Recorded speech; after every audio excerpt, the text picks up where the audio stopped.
Wakanem qui m'a rejoint maintenant, qui est le président d'Edixia Automation. Bonjour et bienvenue. Bonjour, merci. Qu'est-ce que c'est qu'Edixia Automation, on rappelle?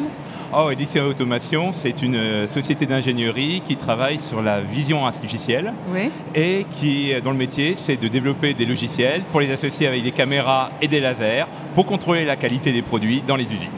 Par exemple, qu'est-ce que vous fabriquez pour les produits du futur?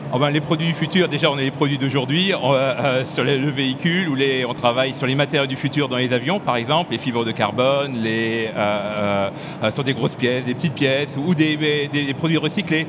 Par exemple, les téléphones que l'on recycle, on doit les contrôler avant de les revendre en reconditionné ou que vous avez chez les distributeurs de téléphonie. D'accord. Donc, oui. Dites-moi. Donc ces produits-là, ils doivent être inspectés, on doit regarder leur état de surface, on doit les mesurer avant qu'ils soient remis ou relancés chez les clients. D'accord, très bien. Et qu'est-ce que vous pensez que ces innovations, elles vont apporter au futur?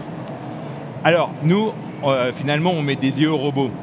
Parce qu'un robot, il a besoin de savoir de temps en temps où il est. Et alors, il y a plusieurs façons de mettre des yeux au robot.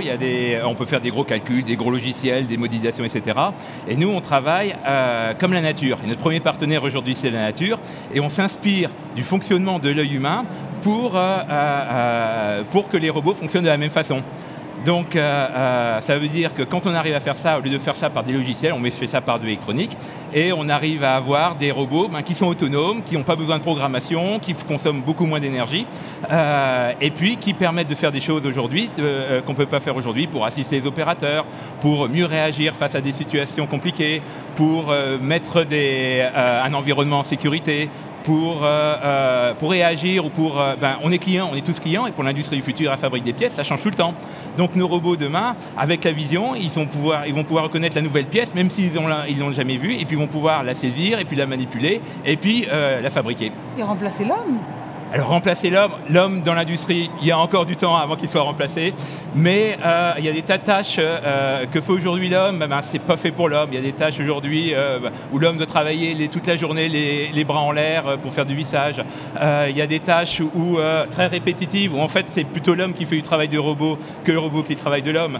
Donc c'est assister vraiment l'homme et puis remettre l'homme à sa place d'humain, c'est-à-dire là où il y a de l'intelligence, parce qu'un robot c'est finalement un secrétaire. Ça donne envie aux jeunes? Quand on en parle de robotique, de programmation, et puis quand on dit aussi qu'on travaille sur des techniques qui ne consomment pas d'énergie, qu'on travaille comme de la nature, qu'on travaille sur le biomimétisme, ça intéresse parce que c'est un environnement complexe, compliqué, mais on s'aperçoit, c'est aussi valable pour l'industrie. On peut fabriquer des voitures avec des matériaux qui sont bio-inspirés, et nous on fait du traitement numérique avec des technologies qui sont bio-inspirées comme le fait la nature. D'où l'attraction des jeunes du coup qui pourraient... Oui, parce que on est dans le high-tech, parce qu'après derrière on peut mettre de l'intelligence artificielle et on ne va pas faire une intelligence artificielle comme on fait aujourd'hui où c'est des grosses sociétés qui mettent des boîtes noires et des tas d'images ou des tas de données, puis à la fin on a un résultat qui ne sait pas d'où on vient. Là on est capable de faire des intelligences artificielles, donc on connaît l'origine de la réponse. Par exemple, il y a quelques années on a fait des sélections post-bac, on a dit aux futurs étudiants, toi tu es dans telle case parce qu'on a mis un logiciel d'intelligence artificielle derrière, mais on ne savait pas pourquoi. Tandis que demain, on pourra dire, voilà, l'intelligence artificielle a pris telle décision pour tel facteur et pour tel facteur. Et ça, c'est valable aussi pour l'industrie, parce que quand on va chercher des défauts, le défaut, il est lié à tel facteur. Et aujourd'hui, on ne sait pas faire ça aujourd'hui.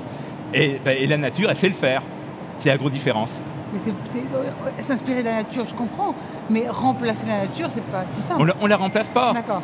On la remplace pas. On prend les technologies ou les principes qu'utilise la nature, parce qu'on ne sait pas la copier, c'est high-tech la nature, c'est trop complexe. Et puis on se dit comment on fait la nature, est-ce qu'on peut pas faire plus simple? Et en faisant plus simple, on est plus efficace, on consomme moins d'énergie, et puis on fait des choses qu'on ne pouvait pas faire avant. C'est ça dont ont besoin toutes les industries aujourd'hui en France? C'est un des éléments qu'on pense qu'elle a besoin l'industrie, parce que plus on se rapprochera de la nature c'est quelque chose qui travaille avec son énergie, son environnement, des principes simples. Et si on veut survivre, non seulement pour l'industrie, mais pour la planète, il faut qu'on ait les mêmes principes qu'utilise la nature, c'est-à-dire utiliser ce qu'on a et pas plus, et faire avec, mais en faire le maximum.